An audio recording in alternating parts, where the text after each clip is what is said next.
Okay, what's going on, everybody? We're here, we're live. I want to thank you all for joining me today. If you can see and hear me clearly, please drop a one in the live chat and then we can get today's stream started. And shout out to Quantum Mania for I appreciate that comment that I'm going to read right now. Quantum Mania said, TD is a million times better than CNN, MSN, and Fox. This is true investigative journalism. Receipts. I appreciate you, Quantum Mania. If I was a Mzungu, I'd be blushing right now. My face would be all red, right? But I'm not a Mzungu, so you can't see the red on my face. But when I did read your comment, I was blushing and I was smiling and cheesing from ear to ear. So once again, drop the one in the live chat if you can hear and see me clearly, and then we can get today's stream started. And while I'm waiting for the ones to come into the live chat, please hit the like button if you haven't already. As always, that's one of the most important things that you can do for this channel. That helps in assisting to make sure that the notifications actually go out to those who are subscribed to this channel, and it helps this video permeate throughout the YouTube algorithm. That way this video will get out to those that need to see this information and that are interested in this type of information. Secondly, if you haven't already and you've been ghost watching my live streams and my videos, but you haven't subscribed yet, please hit the subscribe button and hit the bell notification next to the subscribe button so you can be notified whenever I release a new video. Also, share this video out on your social media platforms as well. It has the same effect within the algorithm, but it also notifies everybody that, hey, I'm currently live right now. And if you're not following me on Telegram, the link to my Telegram group is pinned in the live chat above. It is in the description box below. And it will be pinned in the comment section below after this stream is over. And lastly, not really lastly, I can go on with these like this introduction, right? But lastly, wait until the end of the stream. By the end of the stream, you will be redirected to my second channel, Just Talking with TD and Rob, where we will be going live today, fingers crossed, at 12 p.m. Pacific Standard Time, 12:30 Pacific Standard Time, the latest. But we will be going live over there within the next hour to an hour and a half. And we have a lot of fun on that channel, a lot of laughs. And you get to see a little bit of a lighter side of me where I'm not so serious and there's a lot of joking going on. Anybody who's subscribed to that channel will tell you we have a good time over there. So I see the ones are starting to come in. Let's get into it, man. $400+ million missing? Question mark. Where's the money, Brandon? Where's the money? Where's it at? That's what we're trying to find out. And that's what many of the aldermen in the city of Chicago are trying to find out as well.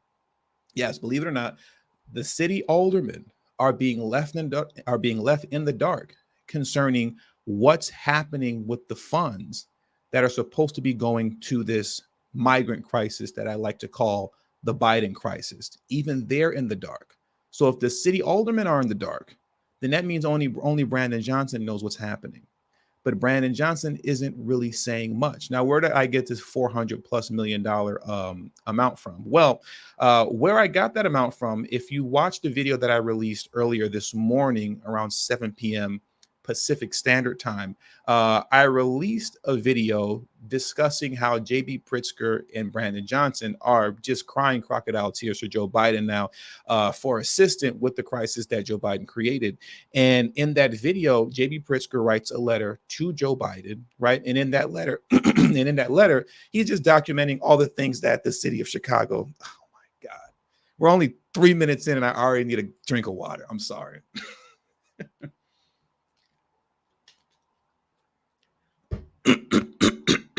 Okay. And in that video, he writes a letter to, I discuss how he writes a letter to Joe Biden detailing all the things that they have need for within the city of Chicago. But as J.B. Pritzker discusses the things that they have need for within the city of Chicago, in a press conference, he revealed that as far as the state of Illinois is concerned, he's already shelled out $330 million to Chicago to deal with the Biden crisis. And the city of Chicago, right, has shelled out $100 million to deal with the Biden crisis. So that brings us to $430 million in total so far to deal with this crisis. And what's crazy, once again, is that nobody knows what's going on as it pertains to the aldermen that are running these different wards within the city. City officials don't know what's happening with this $400+ million.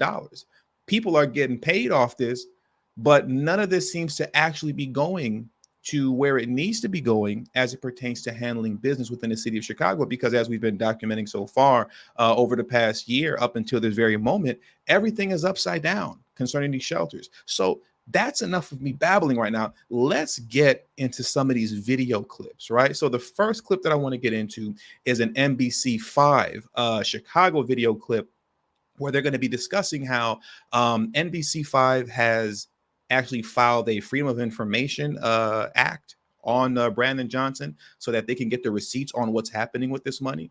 But that actually came back void and denied. Brandon Johnson and his administration said, we're not telling you anything concerning where this money is going. And we're also going to get into, nurses, temporary nurses, whatever that means, that are making $20,000 a week. How does a nurse make $20,000 a week? A migrant shelter nurse. That's crazy, right? So we're going to get into that and a lot more in this particular video clip. So let's jump into this right now. And I believe, is this the right clip? Fingers crossed. I think so. How much the city of Chicago is spending to care for and to house more than 14,000 migrants. As aldermen demand more oversight, the city of Chicago has denied a request for more records from NBC5 Investigates. Bennett Haberly joins us now with more on that story. Bennett. Marian and Stefan, for months we've been asking for more spending receipts like this since we first learned staffers working to care for migrants in the city billed the city of Chicago for anywhere between $135 to $200 an hour. Since August of last year, the city of Chicago has paid a Kansas-based company, Favorite Healthcare Staffing, more than $57 million. The company, with a satellite office on the Northwest Side, holds the contract to provide staffing for migrant shelters across Chicago. In an effort to follow how those dollars have been spent, NBC5 Investigates filed a Freedom of Information Act request asking for a year's worth of invoices.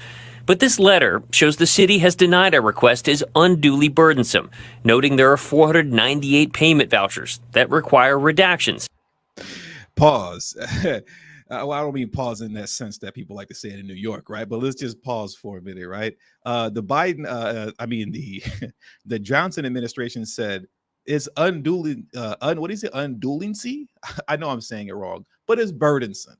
The Johnson administration said, hey, man, we're not trying to do all that work to issue out these receipts to you. Okay, that's way too much work. That is way too burdensome. So your Freedom of Information Act is denied. And that would take 124 hours of staff time, posing an immense burden. A burden so large, the city says, that it outweighs the public interest in the information. How is that burden so large that it outweighs the public interest in that information? I would like to believe that the residents of Chicago want to know how this $400+ million is being spent, especially considering the fact that the aldermen don't even know how this money is being spent. But to process this Freedom of Information Act and to actually give this information to NBC5 would be so burdensome that they believe that the public doesn't even want to know about it. It's not worth the public's time. I beg to differ. I think the people of Chicago should know exactly where and how this money is being spent. What's curious is that before this denial letter, the city already provided us with these two invoices, showing with overtime, a nurse at this High Ridge YMCA shelter earned $20,000 in a week. During that same week last December, a shelter manager made $14,000. This requires a great deal of attention, a lot more transparency. The fact that news organizations are only given one or two invoices when they've requested thousands of them, to me, is unconscionable. Alderman Brendan Riley represents the 42nd Ward. That includes the Inn of Chicago, a migrant shelter that now hosts more than 1,500 people. Riley is among a growing chorus of city leaders concerned about transparency with city spending. The city council has a role in appropriating monies like this for programs like this. And the fact that we've all been left in the dark about the costs per hour for staff for these facilities, I think, is insane. In another video that I'll be playing shortly afterwards, we're going to see that this is a running trend He's not the only alderman that's saying this. All the aldermen are coming out and saying that Brandon Johnson, the Johnson administration, is leaving them in the dark concerning how much money is actually being spent. Do know with 498 payment vouchers totaling $57 million, that works out to an average of $115,000 per invoice. I want to rewind that part over since I interrupted, because that's important. I want to make sure that that actually plays. About the costs per hour for staff for these facilities, I think, is insane. What we do know with 498 payment vouchers totaling $57 million, that works out to an average of $115,000 per invoice. When I asked Mayor Johnson last week about this perceived lack of transparency, he said this. So let me just make sure that you're clear and everybody else is clear here. Every single Monday, there's a conversation with alders who are part of a working group. Every Friday, there's an email that is sent so that all the alders could see it. We have released information providing the details of the fact that when we appropriated the first $51 million, I was the person that said that the vast majority of it went to staffing. While copies of two recent alderman briefings obtained by NBC5 Investigates do reference upcoming contracts and migrants' needs, they do not show specific information on dollars spent. The city's finance department asked us to narrow the scope of our records request, something that we did today in hopes of seeing more invoices like this. We'll keep you posted on that. We also reached out again to Favorite Staffing for comment, but haven't heard back. Stefan? Keep asking questions. Bennett Haberly, thank you very much.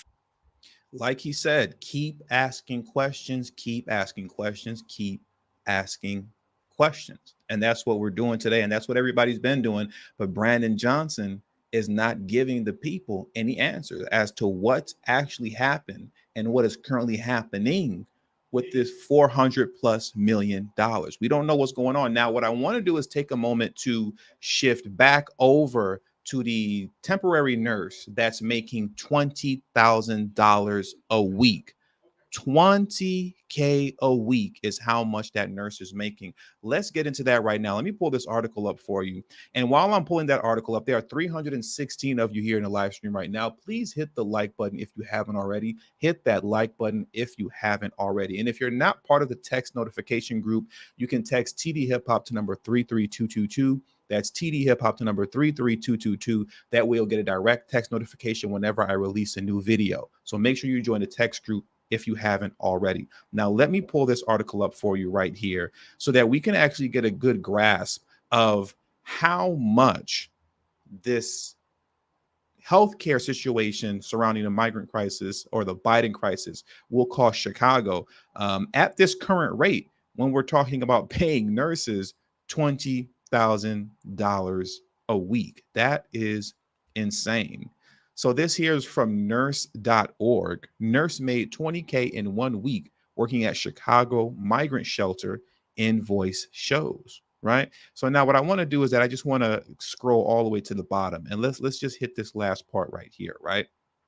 So according to the invoice obtained by NBC5, Favorite Healthcare Staffing charges $135 per hour for temporary nurses who work at migrant shelters. The total cost of migrant care and related services are escalating quickly, according to reports. At this rate, Chicago taxpayers could end up paying well over $100 million per year for migrant health care and other costs. I'm going to repeat that again. At this rate, Chicago taxpayers can end up paying well over $100 million per year for migrant health care and other costs. That is insane. Some critics argue this funding should instead be spent on healthcare services for legal residents and homeless individuals. But that would be too much like right, wouldn't it? That would be a little too much like right if that was the case. Now, what we're going to get into next is another video from, I believe it's NBC5 Chicago. And there's going to be quite a bit of overlap in terms of information that's spoken on in that video. But what that video is going to lead into is the $29 million tent city that will be built in the city of Chicago. Yes, a $29 million tent city. And the contractors that are actually building that city out, they're double dipping. They're playing both sides, right? Now, I'm sure some of you might be wondering, what do I mean by that? Well, you just got to stick around, keep watching, hit the like button as we get into that information. But before we do so, I want to give two quick shout outs. Thank you very much for DSB. DSB always showing love, being the first person to contribute to today's stream. He says somebody is pocketing money. Yeah, a whole lot of somebodies are pocketing money. And shout out to Cutthroat Nash, always showing love as well. He said the money went to his goofy haircut, right? I saw somebody put that Brandon Johnson got a Jimmy Neutron haircut. I got to get a side-by-side of Jimmy Neutron and of Brandon Johnson. And they said he got the Jimmy Neutron haircut going on. That was funny. I appreciate you both contributing to today's stream. Y'all always showing love. Thank you very much. It definitely is appreciated and does not go unnoticed. And shout out to Black Voltron Reloaded showing love on Cash App. Shout out to Black Voltron Reloaded. The first time he hit me up on Cash App. Normally comes through in a super chat, but came through on Cash App. Thank you very much. Black Voltron is always showing love as well. Now, let me take another quick sip of this water, and then we can hop into the next video. And as I'm taking a little sip of this water, hit that like button for me, please. Okay, now let's pull up the next video for you guys, okay? And also in this clip, we're going to hear a little bit more of what the aldermen have to say, because there was recently, not too long ago, about 5 days ago, a meeting in which aldermen like Jeanette Taylor spoke out. So like I said, there's going to be some overlapping information. I'm not going to lie to you, a lot of overlapping information, but there'll be a few tidbits of information that we don't know about as well as we hop into this next video. So let me pull that up for you right now. In City Council today involved criticism over how the city acquires its contracts and the millions of dollars spent on migrant shelters. Bennett Haberly with NBC5 Investigates joining us now, following the money in this case. Joining us now with what he's learned. What'd you learn, Bennett? Stefan and Allison, we've been reporting on the millions in city money that's been spent on Favorite Healthcare Staffing. That's a national company hired to staff the migrant shelters at rates city aldermen have described as exorbitant. Today, Mayor Brandon Johnson's administration told the aldermen of the city's efforts to rein in some of those costs. I told you Favorite should have been gone. They have not set the standards for what we do in our city. During a lengthy city council committee hearing, aldermen voiced frustration over the current migrant crisis and the costly contracts with private companies like Favorite Healthcare Staffing, the Kansas-based company that staffs the city's 21 migrant shelters. Earlier this month, the city announced another $29 million deal for another company, Garda World, to build temporary shelters. I can't wait to get into the Garda World information. Stick around for that, this $29 million tent city, because we're going to find out more in detail about who these people are. So today, I ask of my colleagues that we consider modifying the shameful contracts practically, in practical terms, so that we can support efforts that count. NBC5 Investigates found the city has spent at least $57 million over the past year on Favorite Healthcare Staffing. We've asked for months for financial records, but have only been provided 2 invoices. This one from last December shows Favorite turned in an invoice for $20,000 for a nurse working at the High Ridge YMCA, and another for $14,000 for a facility manager. Mayor Brandon Johnson's office says the hourly rates of $135 to $200 an hour were inflated to cover administrative costs, including paying for hotel costs for out-of-town employees. The Johnson administration said it has worked to renegotiate those hourly rates for local hires and encouraged the company to hire Chicagoans. We've been able to, from August 7th through September 15th, increase the local hires from 77 to 265. Favorite is now going to provide a local bill rate, resulting in a greater than 20% savings for local positions. But aldermen have criticized the mayor's administration and the city's procurement process with keeping the legislative body in the dark. Alderwoman Jeanette Taylor says the potential cost savings don't quell her concerns. So I'm not moved by it being 20%. Get rid of them. I want them gone. A spokesperson hired by Favorite Staffing said the company wouldn't comment on today's council meeting or address the cost associated with their contract. We've been asking, what are these new rates? So far, we haven't received a response from the city. The mayor's office said it has also put out a request for proposal for community-based providers interested in running some of these shelters. So that's what's going on right now. Like I said, $29 million for a tent city. Now let's get into the actual company that's going to be building this tent city, and let's find out a little bit more about them, because like I said, they're playing both sides. But some of you may be wondering, well, how is that? How could they be playing both sides? Well, let's get into that right now. Right, let me pull that article up for you very quickly. And this article is coming from, I believe, the website is called Block Club City Chicago. Yeah, Block Club Chicago. And they actually have a lot of good information on this website as well concerning just the local news and everything happening in Chicago. So you all should be not subscribed to them, but you should have this website bookmarked if you don't already, right? But let's get into it.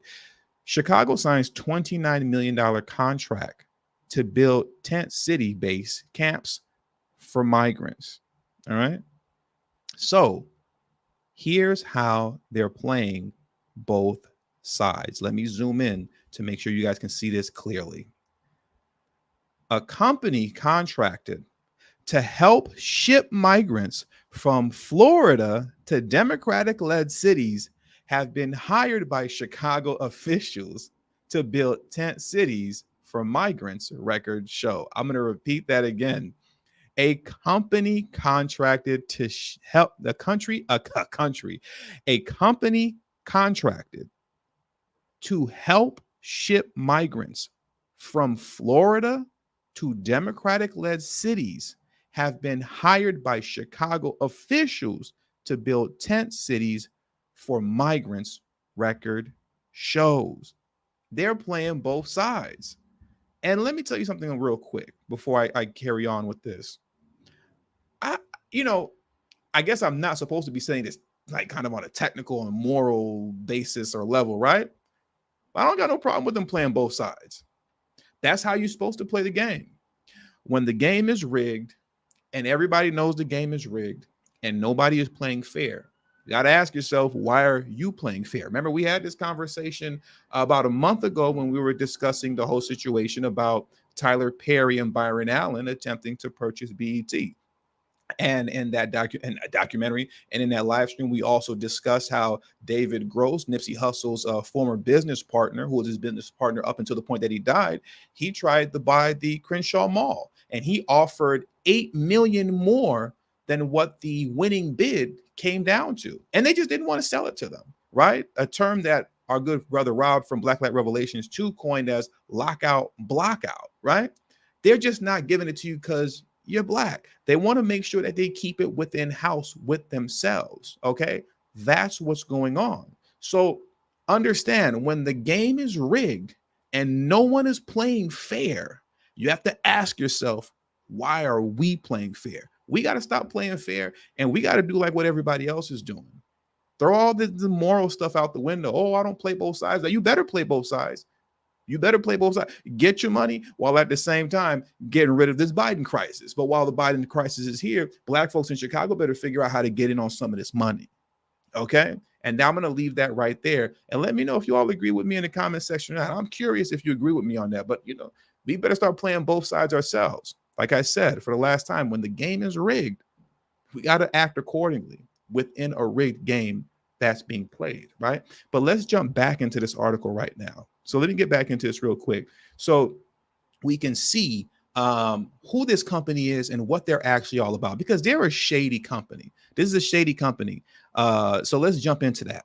Okay. And I'll leave it zoomed in like this so you all can see clearly. Now, this is a pretty lengthy article. And as a matter of fact, I'll do you all a favor and I'm going to leave the link to this article in the live chat right now. So for those of you who want to read it for yourself, you can. And I strongly suggest that you do that, right? Because there's a lot of good information here. But let's scroll down very quickly to the important part. Garda World is one of 3 firms hired by Florida Governor Ron DeSantis to transport asylum seekers to Democrat-led cities, according to the Tampa Bay Times. The Denver Post reported Garda World contracted with the federal government to run a center at Fort Bliss, Texas, for unaccompanied migrant children crossing the border. The Inspector General for the U.S. Department of Health and Human Services singled out substandard living conditions for the children and insufficient training for staff at the facility, saying children suffered panic attacks and other issues while facing long waits to see a case manager. Mind you, Brandon Johnson is very much so aware of all this, but chose to throw them $29 million to build a tent city anyways. The company also oversaw detention centers in Canada that generated similar backlash for its conditions, Southside Weekly reported. In July, Denver City Council decided not to finalize a $40 million contract with Garda World after the contractor misrepresented its expense helping migrants, according to the Denver Post. I'm going to read that last sentence once again, because this is who Brandon Johnson chose to throw $29 million at, okay? In July, Denver City Council decided not to finalize a $40 million contract with Garda World after the contractor misrepresented its expense helping migrants, according to the Denver Post. What does that mean? That means they're a bunch of liars. That means they're fraudulent in their activity concerning the money and how much they meet and how much they need. This is how you end up with the one company, right, that's out here paying nurses, temporary nurses in Chicago, $20,000 a week. They're just gaming the system. They know how desperate that these cities are with this Biden crisis that's happening, and they're just price gouging you. And the thing is Brandon Johnson still chose to hire them, knowing who they are as a company, and that they lost a $40 million gig. They dropped a $40 million bag because they lie on their paperwork and they overcharge. But now what's even more important for us to realize and understand is that this actually happened in the dark in terms of Brandon Johnson signing a contract with this company. This happened unbeknownst, I think that's the word I'm looking for, to the aldermen. Once again, you're going to see this trend of aldermen continuously being left in the dark. They don't know what's going on. And Brandon Johnson signed a deal with them in the dead of night. And we're going to get into that video right now. But before we do that, there are 532 of you here in the live stream right now. If you haven't already, please hit that like button. It is extremely important that you do so. Now, let's get into this final video here. Out of police stations as quickly as possible, Let me rewind that back. To move close to 1,600 migrants out of police stations as quickly as possible, the Johnson administration is moving forward with its plan to build what the administration calls base camps.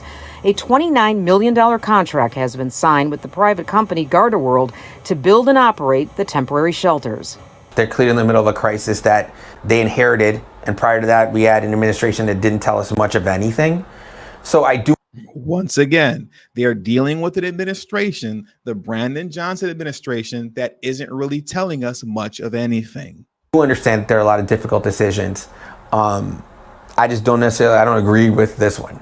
City Council's chairman of the Immigration and Refugee Rights Committee, Alderman Andre Vasquez, found out about the contract the same time it was reported by media outlets. The Johnson administration quietly inked the deal on September 12th. The Johnson administration quietly inked the deal. Why would the Johnson administration quietly ink the deal? Because he already knows how shady they are. He already knows how shady they are, but he still inked the deal with that company. Finding out more about this stuff. Let me rewind this back a little bit.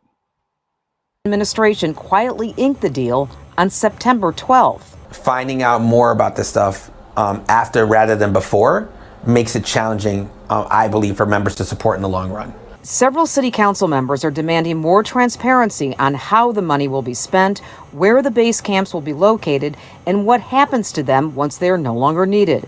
All questions, alders say, have yet to be answered by the Johnson administration. In the name of the humanitarian crisis, we're foregoing all of democracy just to meet the moment, and I think that sets us down a dangerous precedent. City council members are also concerned about reported controversy surrounding Garda World Federal Services, including a Florida contract to relocate migrants.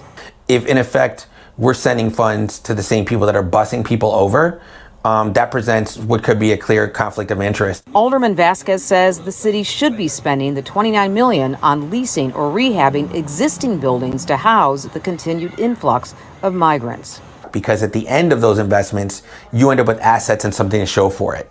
And now that President Biden has opened the doors to expedite work permits for thousands of Venezuelans, city council members want to know if the Johnson administration's strategy will change. More questions alders want answered soon. I'm pretty sure the Johnson administration's tactics will not change. They're not going to be changing anytime soon because ultimately, at the end of the day, you are who you are. He is who he is. Brandon Johnson is somebody who is a go along to get along Democrat who is not interested in making any type of waves. He is, as the young kids call, an NPC, a non-playable character who's simply doing what he's told. He is simply following orders. That's all he is, and that's all he will continue to be throughout the duration of this Biden crisis that's going on. He's keeping his aldermen in the dark as to what's actually happening with this $400+ million. He's signing deals with contractors who he knows are shady quietly in the dead of night. And everybody's just sitting here wondering, when is this going to get under control? When are we going to get the receipts to how much money is actually being shelled out? Why are so many people overcharging this administration and just simply getting away with it? Once again, $20,000 a week for temporary nurses? That's crazy. $29 million for a tent city to a company who lost a $40 million contract in Denver because they got caught overcharging the city? Come on, man. That's y'all big homie in Chicago, though. That's y'all big homie Johnson. That's y'all problem over there. There needs to be some sort of recall election or something. You got to get this brother out the paint because, like I said, this is only going to continue on. He's not going to change and become anything or something different anytime soon. And with all that being said, that does it for today's video. So I want to thank you all for joining me today. There are 568 of you here in the live stream right now. Please hit the like button if you haven't already. It is extremely important that you do so. And also make sure you stick around to the end of the stream because you will be getting rerouted to my second channel, Just Talking with TD and Rob, where we have a really good time over there. It's a lot of laughs, a lot of jokes, a lot of clowning around, and you get to see a bit more, a funner side of me and a less serious side of me over there, where we just speak on a lot of different things that's going on politically, culturally, and just in the news, but in a more lighthearted fashion. So I'll see you guys over there. And also, before we get out of here, we got to give the shout outs to those who contributed to today's stream. Obviously, we already shouted out DSB and Cutthroat Nash earlier. Thank you very much to Navy SEAL Provocateur for becoming a channel member. I appreciate your support. And also, thank you very much, Christopher Benson. Christopher Benson said, I was in Chicago last weekend. The migrant crisis there is out of control. They're all on the street of downtown at night. That's crazy. And thank you very much, Rebecca Brown, for becoming a new channel member as well. I truly appreciate everyone's support and contributions to the channel. It does not go unnoticed and it does not go unappreciated. Once again, hit that like button on your way out and stick around to the very end so you'll be rerouted to my second channel, Just Talking with TD and Rob. Peace.